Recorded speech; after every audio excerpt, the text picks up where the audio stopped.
with Jeremy Rubin, the friendly flipper. And we're going to go ahead and ask Jeremy to join us. Hello, Jeremy. Go ahead and join us when you can. And I will go ahead and start by letting people know a little bit about you. Now, Jeremy Rubin, also known as the Friendly Flipper, is on a mission to flip lives. He is a full time real estate investor who specializes in the fix and flip space and the creative real estate investing space as well. His real estate journey began in 2014 when he made the decision to build a path to freedom from his corporate job.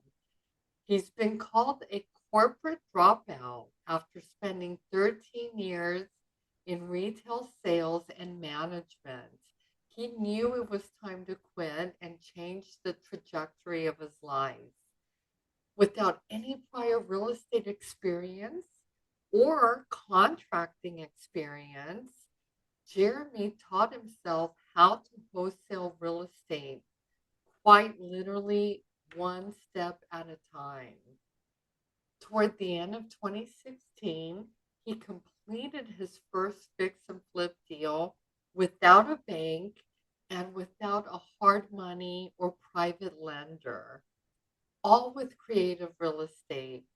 After nearly 6 months of trial and error and managing contractors on his lunch break, he sold his first flip and cleared over $44,000.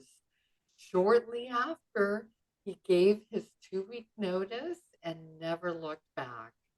Today, Jeremy is the CEO of Premier Real Estate Group, California Central Coast #1 creative real estate investing group, and owner operator of the Friendly Flipper Academy, where he is passionate about educating others who are new to the real estate investing industry, as well as experienced realtors and brokers who want to learn the art of real estate investing all over the US.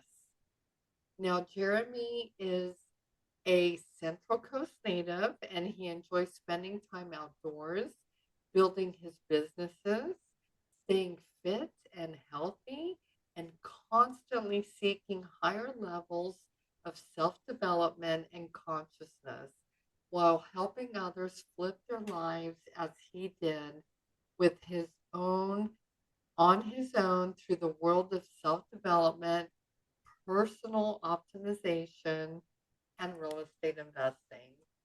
Thank you for joining us, Jeremy. How are you? My pleasure, Linda. I'm doing great.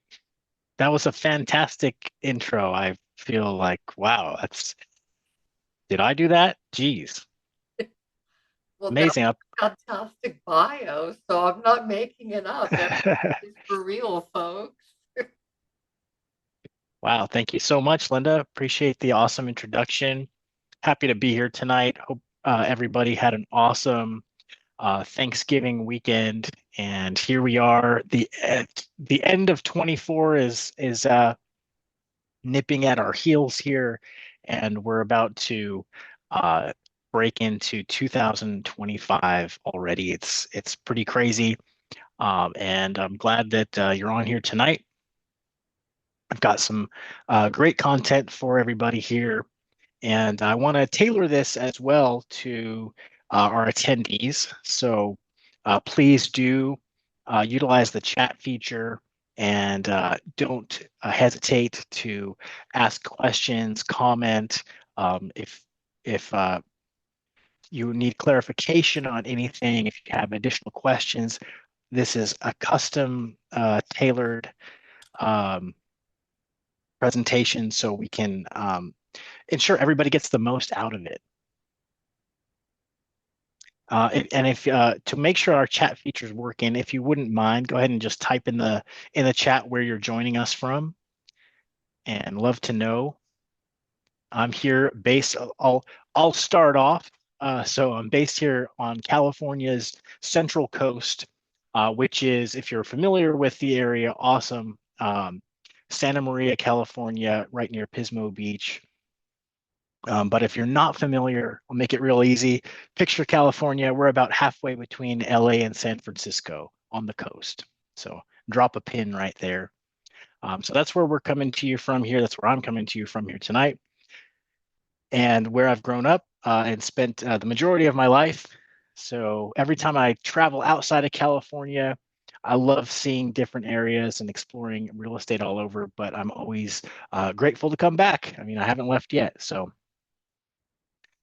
excited to be here tonight. And what I've got in store for y'all is some strategies that are maybe not the traditional fix and flip that you think of when you think of fixing and flipping, which these are newer strategies that I came to learn and started implementing in the last few years, but really have heavily leaned into this year because the real estate market is ever changing, ever evolving. People ask how the market is, and I like to think of it, it's like the ocean. I mean, if you're surfing or you're out in a boat, it's like the market's going to be up, the market's going to be down, the market might be some rough waters, might be smooth sailing, but it's always going to be doing something, and you're always able to navigate. You're always able to do deals in any market. It just depends on what is your approach, what strategies are you implementing that are going to be most effective in the current market. So right now, just to give a snapshot in time, prices are higher, right? Interest rates are higher. They were lower, but then they kind of peaked and they came down a little bit, right? So we're at this interesting place because we really haven't had a dip in prices since 2000. They've been on the rise almost 15 years, which is pretty crazy. I bought my first rental property in 2011. That's when I worked a corporate job. And with that, I knew there was something to real estate. So I knew that there was something to be had there, but I wasn't quite sure. So the best I had figured out at that point was house hacking. So if you've heard of the term, or if you are maybe actively doing it, or you've done it in the past, it's basically where you buy a house and you rent out rooms. And so I bought a 5-bedroom house, rented out 4 of the rooms, and it was awesome for a long time because I was, in my early 20s, single, didn't, it was a great setup. I didn't want to live alone anyway because I'm like, hey man, I want to, have friends and roommates and all that good stuff. So in doing that, I got involved in real estate, and at that point, the best I could figure out was, okay, I can now cut my retirement plan down from 40 years to about 20 if I can maybe collect 4 or 5 houses over the next 20 years and pay them all off, and that would be freedom. But I was like, man, that's still 20 years. There's got to be a better way. So as time goes on, 2014, 10 years ago now, where I realized, okay, there's more to real estate than buying a property with a 30-year loan or paying cash if you're rich. I thought that was the only really the options that's as far as I understood it at that point. Fast forward to where we are now, and flipped hundreds of houses, wholesaled hundreds of houses, and have done many types of deals in between. So I'm also a licensed real estate agent. I don't lean on that so much. I prefer to refer to myself as a licensed investor. But all of this to say that over those years and that time, I've been able to uncover some different strategies, from just having a very basic level of knowledge of real estate to now, being pretty well experienced in many different types of deals. And some of you, I'm sure we're kind of meeting at different levels of experience right here. So if you have flipped a house before, I'd love to know. If you have, drop a 1. Or if you've done a wholesale deal, drop a two in the comments. Love to know um, where everyone's at, so I can kind of get a feel, um, and it can and tailor this to exactly what is going to be most beneficial. So fast forward to where we're at now, and we'll dive right into the specific strategies because I want to give you the meat and potatoes of what this is all about. So I'm going to share my screen here to um, my presentation. And what this is all about is some alternative strategies. We all understand the concept of a fix and flip, right? It's been on national television for, decades now. We get that. Great. And I love fixing and flipping. I love the process of the transformation. I love taking something and breathing new life into it. And at the end, we've got not only an awesome profit, but an awesome product that is it's revitalized. We're looking at something that was kind of dilapidated and making it new. And I love that process. But going back to that ocean, right, and navigating the waters of the real estate market, sometimes we can't buy a house at the price we need to do a full fix and flip. It just doesn't make sense. And more, I think we're seeing some of that in this current market because prices are high and sellers they know what they've got or they think they know what they've got. And we want to be able to work with them as best as we can. But at the end of the day, we can't always buy a property for the price we need to do a fix and flip. So how can you take all of those potential opportunities, those prospective sellers that you're talking to, how can you work something out with them that creates a win-win-win for them, for you, for the buyer, that is going to work in this market? Well, that's what we're going to get into right here, because there's more to it than just full on fix and flip, or a house that is ready to be listed on the market, that's being sold with a real estate agent. And that's where we come into play. Creative real estate investors. We solve problems. We help people with problem properties. And now we've got more solutions, whereas before we might have only had a cash offer. You've heard of probably the 70% rule, buying a property at 70% of its after repair value and minus repairs.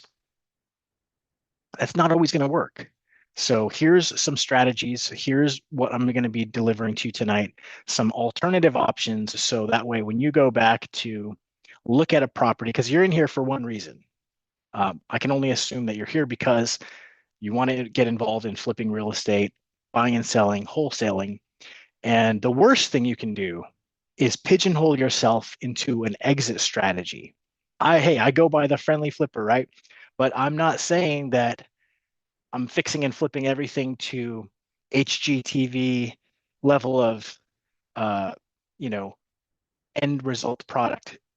What I'm saying is I'm flipping stuff on the low end, flipping on the high end, flipping in between. So hopefully you'll have a little bit more insight by the end of this. In fact, I know you'll have a little more insight. It's up to you if you actually choose to implement it. But without further ado, let's dive right in here. So let me click the share button.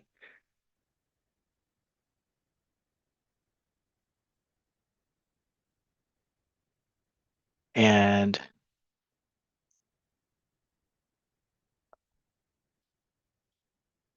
here we go. So with this, we're gonna just dive right into the real, like, not theory, but I'm gonna show you actual deals that I've done recently where we're implementing these different strategies. And I'll encourage you to ask any questions you have for any parts that I can help clarify. And here we go oh, let's see, it says screen sharing has failed to start. Let me try that again. Hi, Jeremy. I can go ahead and make you the host. Oh, okay, That'll perfect. That'll help with that. So let me go ahead and do that. Thank you, Linda. Sure. You should be able to share your screen now. All right, let's see here.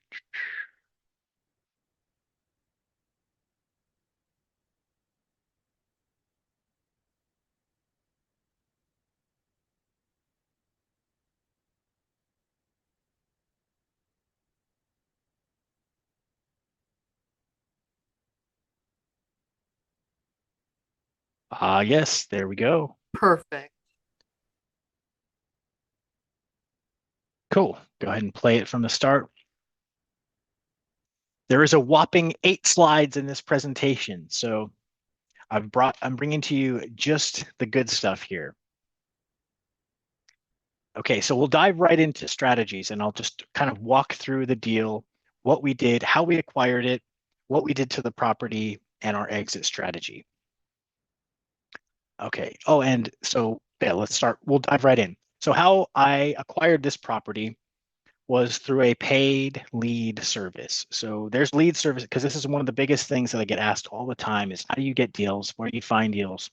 There are umpteen number of ways to find properties, to find deals, different ways to market, and which one works? Well, really, they all work. It just depends on what you lean into and which ones you really work on, because they will all yield results. Deals are not as easy to come by as you might think, but where what they are, but you are able to come by them 100% if you lean into a strategy. Like all marketing methods work, there's no silver bullet. I've been through that. I've searched for the silver bullet. Reality is, it comes down to talking to sellers. And so, by whatever means you get in front of a seller, those all work. But this is going to give you some ideas because there's different methods. What it really comes down to is time and money. So with this property here, we used a pay per lead service. There are several of them out there. I can recommend some offline, but this one came from Motivated Leads is the name of it. On a platform like that, you basically select your territory, your zip codes that you're interested in, and you select an amount that you'll bid up to for a certain lead. So ballpark, you're looking at $200 to $300 per lead. And the idea is uh, that you're now, they're providing you a quality lead. And when I say quality lead, it means they're providing you with somebody who wants to sell their property or have a conversation about selling their property, as opposed to a cold lead, which isn't really a lead at all, would be just somebody that wants to know, what their home's worth, or they are asking an unreasonable amount. So the idea is you pay for the quality. Now, are all of these going to turn into deals? No, probably still about 1 out of 10 is going to turn into a deal. So you can do the math. The price per acquisition, $2,000 to $4,000, you could say, when you're using a paid lead method. And there's a bunch of different ones out there. There's a few that I prefer, but overall, in general, you're going to be spending about, say, about $300 per lead. Okay, so with this method, we got the lead, started working the lead. This house is in Paso Robles, California, wine country. Uh, the second wine country, I guess Napa is the first one, but the little less known is the beautiful Paso Robles area. So the deal with this property is we had somebody who wanted to sell. The reason they couldn't sell on the market though is because the owner had some grown children, very super nice lady, had some grown children who didn't really um, didn't really respect the rules of the house, is a good way to put it. And they were bringing friends around that were um, maybe of questionable character. So there's a kind of a lot going on. Traffic through the house didn't show very well, and wouldn't really make a good fit for a listing. The seller wanted an alternative solution, something that would allow her to sell the property, get a fair price for it, but not have to deal with all of the um, showings, having to get the property presentable. She fact of the matter is, her grown children were not very nice to her, not very respectful, didn't really respect the rules of the house, and they would have friends coming over. There may have even been substance abuse there. I mean, pretty sure there was. Uh, but what we do is we come in and we provide an alternate solution. So we knew the house needed a little bit of cleaning up, and uh, that's exactly what we did. So we came in out of our pocket. We put some money into the property to clean it up, to kind of manage the situation better than the elderly owner. Letting the people know that were there that, hey, the property is being sold, and we're going to need your um, cooperation through this process. Of course, still being respectful to everybody, regardless of what they may or may not have been doing, or not honoring thy mother and thy father. But we're coming in, be that middleman, and basically be like, hey, we're going to help you guys get this property sold. That's the plan. And we're going to just need a little bit of cooperation. um, Make sure that the place is clean when we after we clean it up, don't make it a mess again, and such. And these are the kind of conversations and things that we are, yeah, hey, that we're involved with. It's just it's oftentimes a person to person kind of thing, where some of my other videos from past projects, I'm going through houses with squatters, with all sorts of situations where it would definitely scare off a retail buyer. That's not the kind of, it doesn't um, make a retail buyer feel warm and fuzzy. And sometimes real estate agents don't even want to deal with those kind of properties. But there's properties like this and situations like this all over, and they need help. They need a solution. This lady needed a way to sell her home and get out of the situation with all the traffic through the house. So we made her a fair offer of 450,000. Now, to be able to renovate this property in its best condition, it might sell for 550. So if you've ever fixed and flipped a home, is a $100,000 spread at this price point enough? The answer is no. You can't buy it at 450 and put 75,000 into it and sell it for 550. The realtor will get paid, the contractor will get paid, the closing company will get paid, the private lender will get paid, but you won't make anything. So it wouldn't work in that fashion. So what did we do? We came in, we cleaned it up, and we put it on the market with out to our investors. And we know that those people, because you got to think about who's going to be your end buyer for a property like this. It's not going to be a fix and flipper. I mean, I would have done it myself if that was the case. But it turned out to be someone who's going to buy the property, make the improvements, and then rent it out and hold it as a rental. So first thing to write down or to make a mental note of is you've got your fix and flip buyers. They're going to be probably coming in at your lowest offer. You've got your retail buyers. They're probably going to be offering the most, right? They're paying retail price. In fact, they're going to live in the house. So price is less of an important object for them.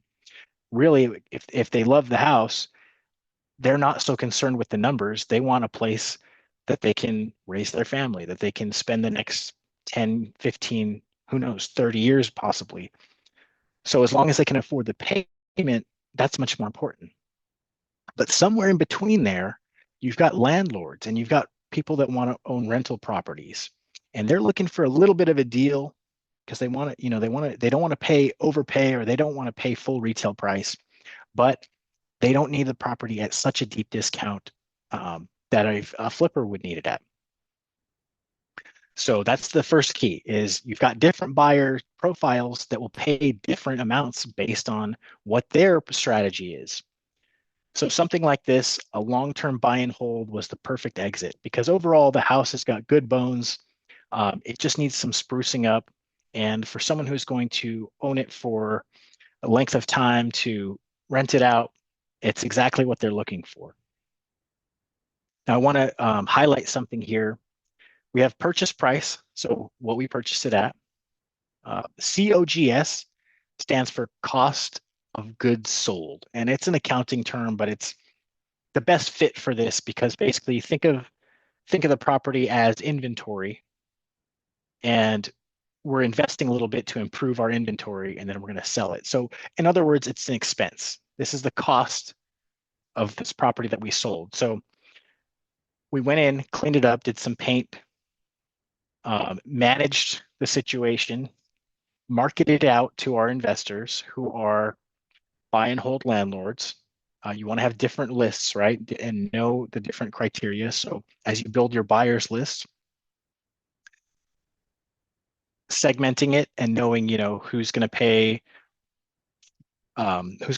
fix and flip prices, who's going to be able to pay rental property prices makes a difference. So we were able to sell it at 510,000, still less than the retail market. However, still more than what a flipper would pay for it.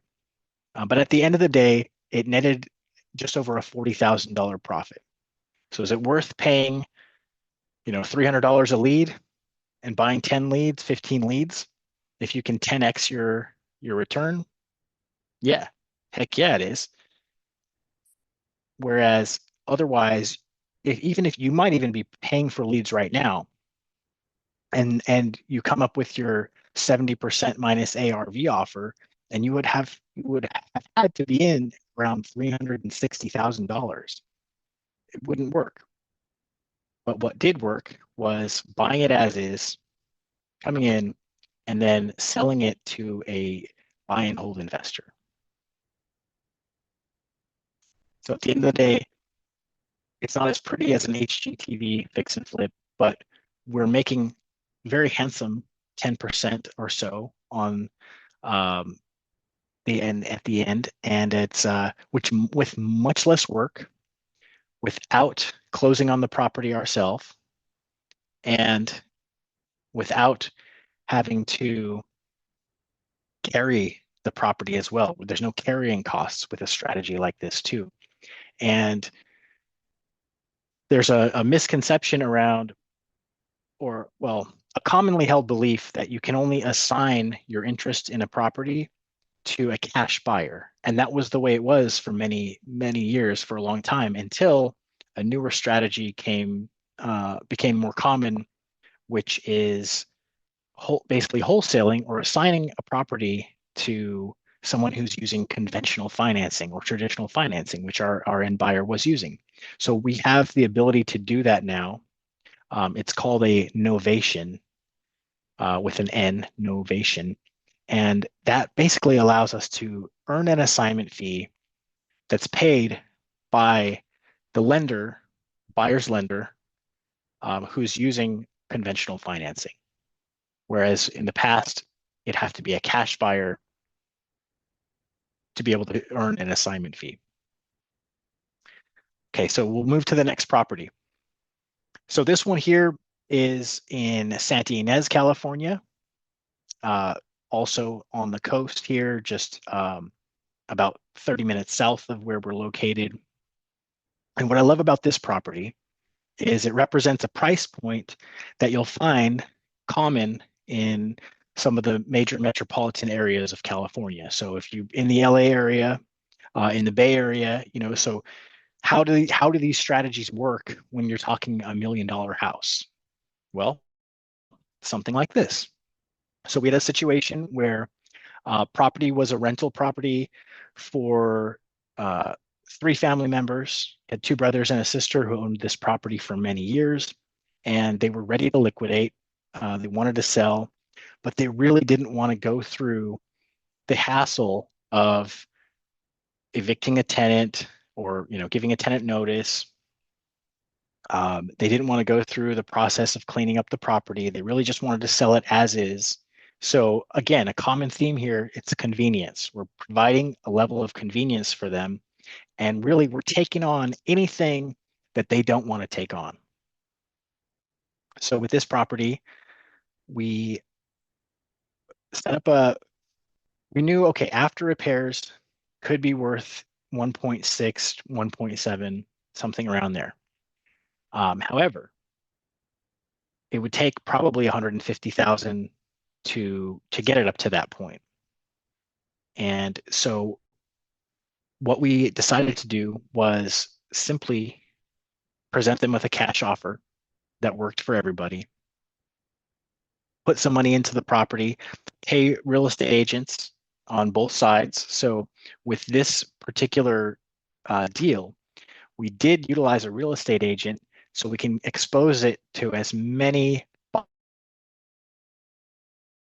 buyers as possible, because overall the house would be financeable. It's in good condition for someone to move in and make it their own. So again, we're not limiting ourselves. The takeaway here is you're not limiting yourselves to just cash investor buyers who have that, they're crunching every number, pinching every penny, trying to make the deal work. No, we're selling it to someone who's going to live there. And they're getting a deal, a price that works for them. The seller's getting a price that works, and we're making a handsome profit in between. So the beauty of $1 million homes is it takes a relatively small sliver of the pie to, in actuality, be a pretty large chunk of money. So at the end of the day, after paying our real estate agent, after doing the cleanup and preparing it for sale, everything involved in that, it still netted an $89,000 profit. And we spent, gosh, a couple $1,000s in materials. Like the majority of that cost of goods sold on this one was actually paying the real estate agents due to the price point. But again, we didn't close on the property ourselves, so we never had a mortgage to pay. We never had carrying costs associated with it, and we're really just helping the seller solve their problem. And at the end of the day, to be able to buy this and flip it, we would have had to carry, the carrying costs on a $1.2 million house is, upwards of 8,000 a month, $10,000 a month, which that can add up pretty quickly. So, and that's why flippers need such a deep discount, such an aggressive price if it's going to be a fix and flip. But again, our exit on this one, help prepare the property for sale, make it super easy for the seller, and then put it out to a buyer with a profile that's going to fit the type of deal that we're doing. Hope this is starting to resonate and click. Now there's another term up there. Okay, so novation, but also double escrow. It's nothing complicated. It just means you're running two separate escrow transactions at the same time. So there's an A-B escrow between the seller and myself. That's A to B. And then there's a B to C escrow between myself and the end buyer. It's that simple. It's not complicated. There's two escrow fees involved, but when you're working with the property at this price point, with these sorts of profits, that's really the proper way to do it.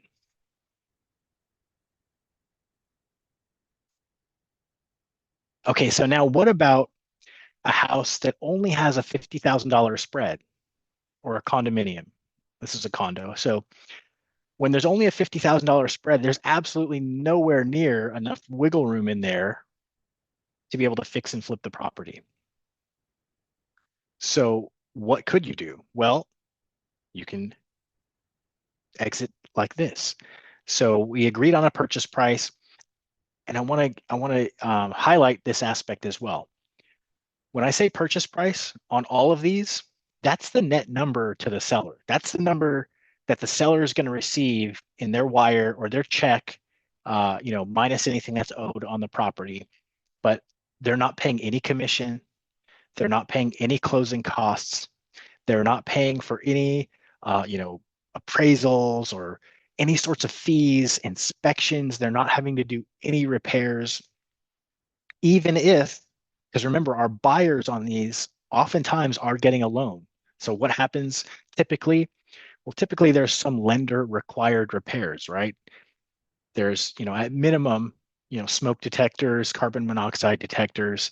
On this one, we had to patch a small hole in the wall. We had to set up a water pressure regulator on the outside. So minimal things, but that burden isn't put on the seller at all.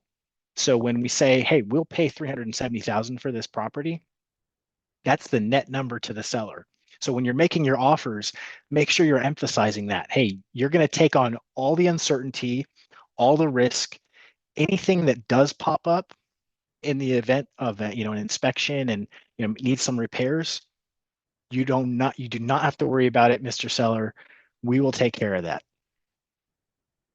And how can we do that? Well, because we know that at the end of we know what may pop up, right? We know that within that number, that $50,000 spread, that we're going to have to cover some things, and that's okay. We don't know exactly what our profit will be, but we know that there's enough room that there will be profit. So at the end of the day, on this one, we went above and beyond to help the seller pack up some belongings, actually move them, so physically pack them into boxes, physically move them into a moving truck, and then actually move them to a storage unit. Now, I don't know a realtor that does that. Maybe you do, but typically a realtor isn't going to go above and beyond with that level of service. But again, we're offering a convenience, an ease factor. So we give the seller peace of mind, we give them convenience, and we help them move to the next step, literally and figuratively. So the purchase price on this one, 370,000. We ended up selling it for 420,000. And what I want to highlight also about this novation strategy is we are able to list the property. So with the seller's permission, they actually allow us to take charge of the listing, manage the listing entirely. They're guaranteed that they're going to get their 370,000 at the end of the day. And everything from there, as far as how we market the property and how we get it sold, they've given us permission. So what we do, we go in, make only the necessary improvements, what we know is going to be a big deal, and the things that aren't a big deal, or for example, if it needs some roof repair, we're going to repair the roof. Are we going to renovate the entire kitchen if it has a functional kitchen? No, not just for cosmetic sake. It wouldn't make sense. But what we are going to do is take care of all the health and safety items, so that way it passes an inspection and our end buyer can get a loan on the property. So in this particular case, we did do those things. We put the property on the market and we ended up selling it for $420,000. After paying commissions, after paying for the repairs, paying for the moving, the storage, getting everything set up, we ended up spending about $26,000. But at the end of the day, we're able to net $23,871. And again, without a bank, because we're not buying it, we're not closing on it, without any holding costs, and really with minimal out-of-pocket expenses, because you don't pay the agent out of your pocket, you pay the agent through the closing proceeds, right? So this can be a great strategy if you are looking to minimize your risk at the same time as be able to pay more for a property. I like that. My favorite part about this property was the fish, the fish rug that they had out on the patio. All right, boom. Okay, so next one here.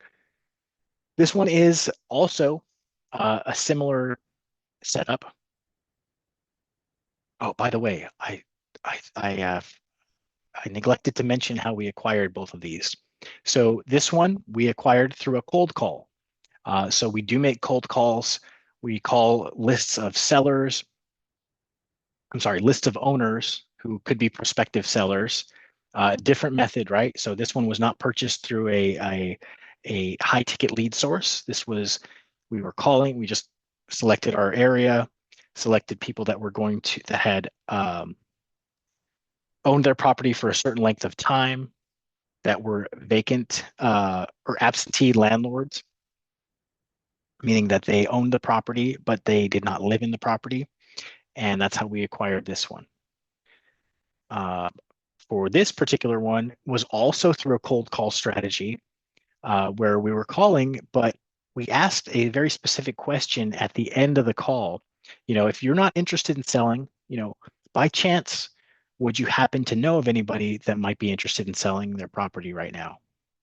And because we asked for the referral essentially, and we ended up getting a referral. So this person who we actually reached out to didn't have a property for sale, but turns out their friend did have a property. And once they learned that we buy properties, as is, we can make a fair cash offer. We make it super convenient. We pay all the costs. They thought that was pretty cool, so they recommended this to their friend, and we ended up doing a deal that way. But again, cold reach out, it works. It does take quite a few calls to get, a yes, right? To get someone to raise their hand. But don't let that deter you. All that means is every no is getting you closer to a yes. In fact, what I find super effective is reframe the way you look at your prospecting, whether you're making offers on market, off market, door knocking, cold calls, doesn't matter. Go for the no. Go for the no. Try to tally up no's, because that way it becomes a game. Now you're winning when you get no's. How? Because you're taking the action, and inevitably after a certain number of no's, you're going to get a yes. You're going to have somebody that raises their hand and it's the right fit. Pop quiz, pop question for you. If you're making cold calls, what's the very next thing? What's the objective of that first call? Well, first we want to know if they want to sell, right? But our goal, we want to collect the no's. But our goal, if they are interested in selling, what you should be doing is setting an appointment. Great, Mr. Seller. Sounds like a property that I would be interested in taking a look at and seeing if one of our solutions would fit. When's a good time to come out and see the property? I'll be in the neighborhood tomorrow afternoon. What's better for you, 1 or 3? We're going for the appointment. Set the appointment. That's the goal. Set the appointment. Very next thing you want to do, walk the property. Okay, so this one here, also came from a cold call. So like I mentioned, we make a bunch of cold calls to specific lists. I'm a big fan of that marketing aspect, and that's the one I really recommend when I start working with a new student, is why? Because you're getting in front of somebody today. Like you can literally pick up your phone today, tomorrow. It's getting a little late right now, but tomorrow, and you can call people, and you're literally a number of no's away from someone saying, yeah, I'm interested in selling. What can you offer? Oh, well, I want to be able to make the best offer I possibly can. When would be a good time to come out and take a look at the property and kind of assess the condition and be able to give you the highest offer as possible. So this particular one was an inherited property. Again, absentee owner, convenience. That's what you should be hearing here. We're offering convenience. Property needed some work, a little bit on the, just needs some cleaning up, as you can see. Not super, doesn't need a full renovation, but needs definitely some TLC, some cleaning up. And again, absentee owner, someone who doesn't live there, doesn't have doesn't want to be able to go in, and they definitely don't want to do the work themselves, but they would rather not even have to manage contractors or handyman or anything. So we agreed on a purchase price of $370,000. We went in and just did the minimal, needed. Again, just like the last few, get it, so it'll pass an inspection, put it on the market at a fair price, and it sold. It went into escrow within 2 weeks, and at 445,000, and we ended up netting 55,000, over 10% of the after repair or the sale price, I should say. Again, flip money. And did we have to did we have to pay for hard money, pay 3 points, 4 points, and carry a monthly mortgage? No, we didn't. So minimal out-of-pocket expenses. That's why I'm such a huge fan of this strategy too. It's low risk. You're just getting started. This is going to be, or if you're, experienced, it's a way where you can not only convert more leads into deals, but you can actually spend less in the process. So wins all around. This is San Bernardino, California. Can deals be done in California? Well, you're seeing it right here. And if you're outside of California, which is, we're one of the most competitive markets, they absolutely can be done where you are located.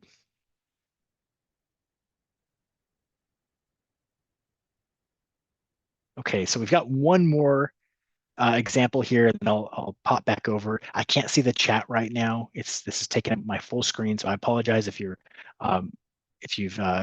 posted in the chat. I'll be tending to those messages here shortly, and I'll open it up for questions and answers.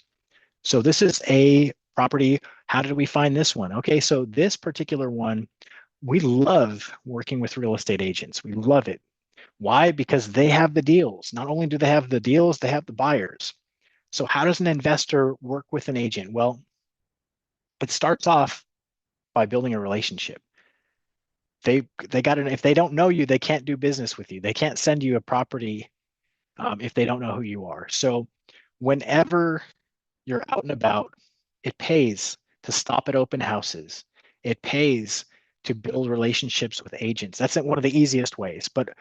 And agents, that's what they do full time, right? Is find houses, and they buy and sell. They help people buy and sell. So when you're driving around, if you're doing driving for dollars strategy, which I'm a fan of, building a custom list, take note of the different real estate agent signs for sale signs in the neighborhoods that you're driving.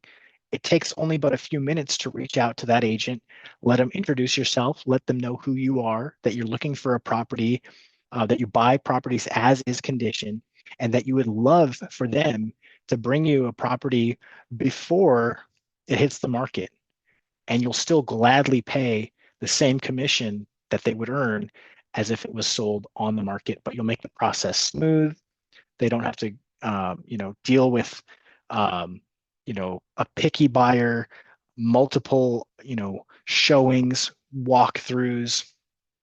Make it easy for them too, and of course, highlight the aspect that they're going to get paid the same, whether it's on market or off market, and all they have to do is simply bring that up as an option to their seller when they're meeting with them to obtain the listing. Like, hey, I'm the real estate agent, right? I happen to work with an investor or a couple of investor buyers who are willing to, buy properties like this one as is, where you don't have to do any work. Is that something that you want to consider, or something that you think would be worth exploring? And out of so many sellers, especially when their house is in a condition or this type of shape, it makes sense and they'll be open to it. So this one was brought to us by a real estate agent, and there are so many agents out there that, you got to start building that connection with them, letting them know who you are, what you do, and staying top of mind. Give them a call every week. Just check in. Hey, you got anything coming up soon that might be a fit? And that's how you work your way up to, top of mind with real estate agents. And the beauty is there's so many agents out there. Once they know who you are, what you do, and especially after you do a deal with them, you're going to become their go-to whenever they have a situation where someone wants to sell, but would consider a quick cash sale, especially based on the condition. So with this one, we made an offer of 480,000. As you can see, the house is full of things, somebody's treasures. from a different time, and the seller was out of state. So again, convenience. We're bringing a lot of convenience to the table here. And what we did with this one was put it under contract at 480,000.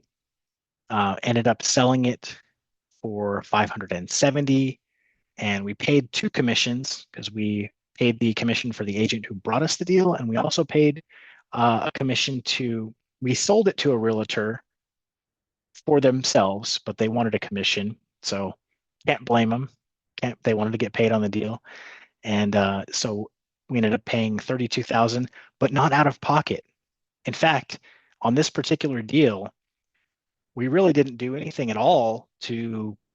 We didn't spend any money out of pocket at all to clean the place up. It was just a matter of uh, getting it under contract at a fair price based on the condition, and then marketing it to someone who has that vision, someone who's looking for a property like this, which they ultimately turned into a rental property after cleaning up. And they're happy, the seller's happy, and we made a great profit. So, with the results of these just 5 deals, that's over $266,000 worth of profit. That's 53,000 per deal. The average income in America is somewhere around $55,000 or so. So we're talking about a year's salary of an average American, you know, with each of these deals. How many of these can you do per year? And this is the kind of stuff, this is what got me thinking bigger when I was working my corporate job. Not these strategies, but fix and flip, you know, profits, which got me thinking, man, okay, just even with a couple of these a year, I could replace my income. And that's going to not only, you know, sure, I'll be able to pay my bills and save some money, but the freedom that comes along with that is what was really the driving factor for myself. Now, if this is the kind of stuff that interests you, I highly encourage you to hop on a phone call, a one-on-one call with me. I'd love to go over your current situation, kind of what your goals are, what strategies we can implement, and see if it'd be a good fit to work together. Because this is the exact stuff that I teach my students, and I hold their hands, side by side. We navigate exactly through these kinds of deals, and of course, fix and flip. Can't forget about the fix and flip. But what I'm finding more and more is we're able to put awesome deals together without having to fork out a 20% down payment, without having carrying costs, just without a lot of the extra moving parts and additional risk that can be involved with the fix and flip, and still make great profits. So I'll post a link in the chat, but I'll leave this up here just for a second. If you click on, or not click on, but if you have your phone right now, you may be on your phone, you might be on your computer. This QR code right here, that'll take you to my Calendly page where you can book a 15-minute time to chat with me. We'll chat one-on-one, talk about the strategy, see if this is a great fit, and what we can do to help you build your skill set and your profit and your bank account in 2025. So I'm going to exit out of the screen share now. What's going on? What's going on? Great to see everybody on here.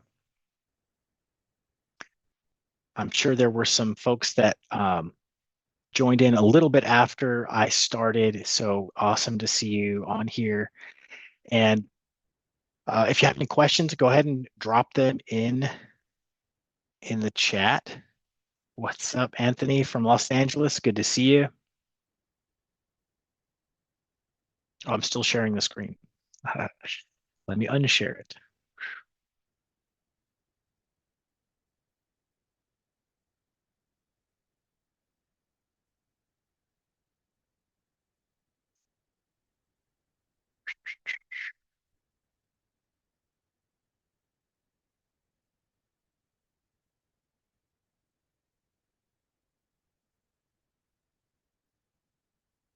Uh,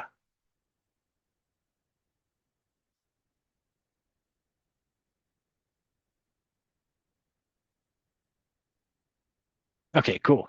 Screen sharing has stopped.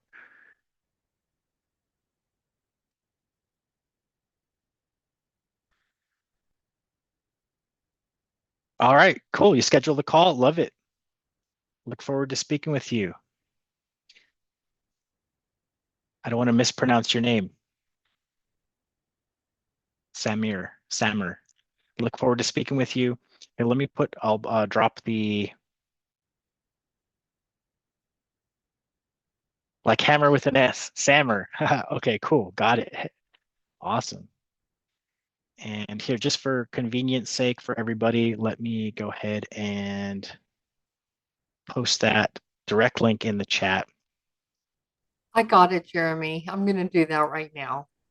Okay, thank you, Linda. Cool. Cool. Great to see some familiar names on there.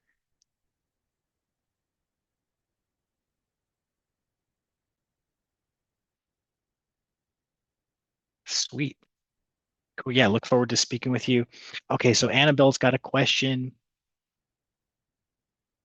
When doing these deals, are there two separate contracts when completing them?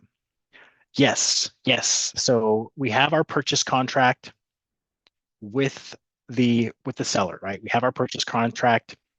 We are, in fact, writing an offer to purchase that property. However, it clearly specifies in that we may assign this contract, and we are very upfront as well with our sellers. We want to keep everything, clear for everybody that, we work with, you know, we are investors, but we also work with a network of other investors. And at the end of the day, the name that ends up closing on the property might be different than the one that's on here, but you're still going to get the same amount for the property. You're going to get all the terms remain the same. And it's the convenience factor that is what really sells it. That, hey, here's the price you're going to get, and we're going to take great care of you. So we have our purchase contract, and in that, it actually allows us to assign it. It even allows us to market it any means that we deem necessary. One of those marketing exits is to post it up for sale and list the property. And it really is never an issue, because we're very upfront about that. That, hey, we're going to provide this service. We're going to get you this amount for the property, and when we just go to work for them, and we make it super easy to where at that point they know how much they're going to get, and they get the peace of mind that they can move forward. They don't have to worry about not only the first negotiation and different offers coming in, but even after, when a property is on the market, after an offer is accepted, there's a whole second level of negotiations when oftentimes the buyer is going to ask for repairs or credits to do repairs. We manage all of that. So basically, we take on all of the responsibility that normally a seller would have to deal with when selling a property. We give them peace of mind with a offer price that's going to work for them. So now they can start shopping for their next property, or they can start moving towards their next goal.